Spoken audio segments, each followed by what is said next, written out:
We will now recap some of our basic knowledge about the operation of lenses, and we will highlight the most important concepts that we need in the remainder of this course. So here you see a lens system depicted.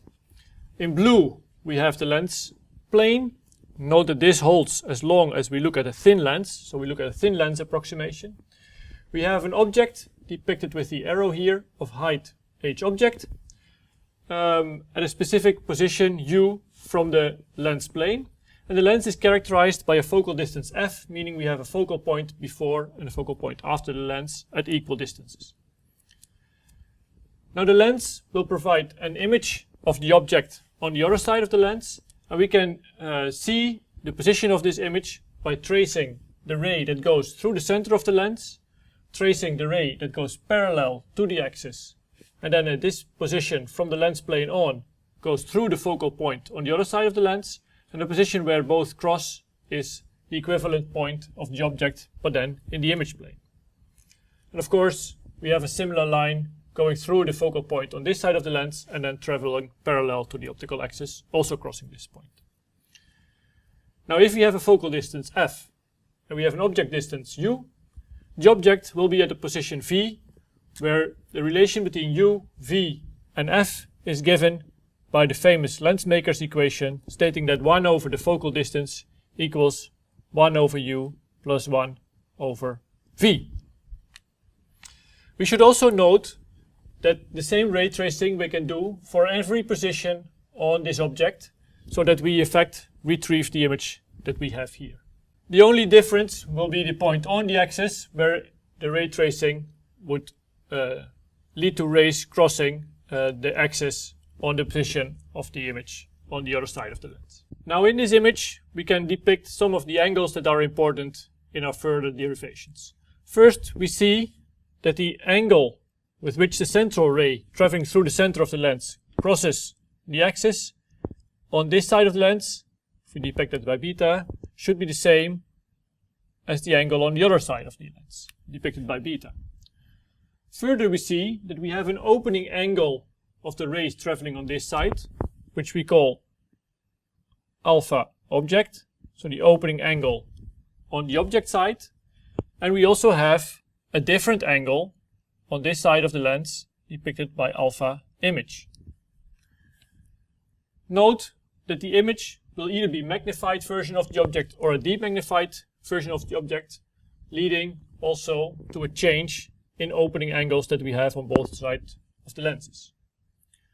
Further, we see that the action of the lens on a ray traveling towards the lens plane parallel to the axis is to give this ray an angular deviation, which we indicate by delta alpha.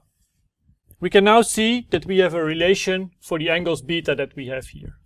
The tangents of this angle, tangents of beta, is given by h object divided by the distance that this object is from the axis, so this is u. And we shall have a similar relation on the other side, but then with the height of the image of the object divided by the distance v. So if we look at this equation, we see that the magnification of the image by the lens, h image over h object, is given by v over u. And this is what we call the transversal magnification of the lens. Now I already mentioned that besides giving a transversal magnification, the action of the lens is also to change the opening angles of the beam. So we can similarly look at the angular magnification that the lens brings about. First, on this side of the lens, we have an expression for the tangents of alpha object, which is given by the triangle that we have here. So the tangents of alpha object is given by h object plus h image divided by the distance u. So I will write that down, h object plus h image divided by u. Similarly, we have an expression for alpha image that looks the same, tangents alpha image, is given, again, this triangle here, h object plus h image, but now divided by the length we have here, so this is given by v. Now I will make an approximation, and the approximation is that we only look at very small angles that are involved here. So in this case, the tangents of alpha equals the angle itself, and in this case it's the same thing. We will see in the later lectures that especially for electron microscopes, indeed the angles involved are always very, very small. Now from these two relations we can write the angular magnification as alpha image over alpha object. We will note this as MA to indicate angular magnification as opposed to transversal magnification. And we see, if we work these equations out, that this is equal to 1 over V divided by 1 over U, as the same term of the sum of the object and image lengths falls out of the equation.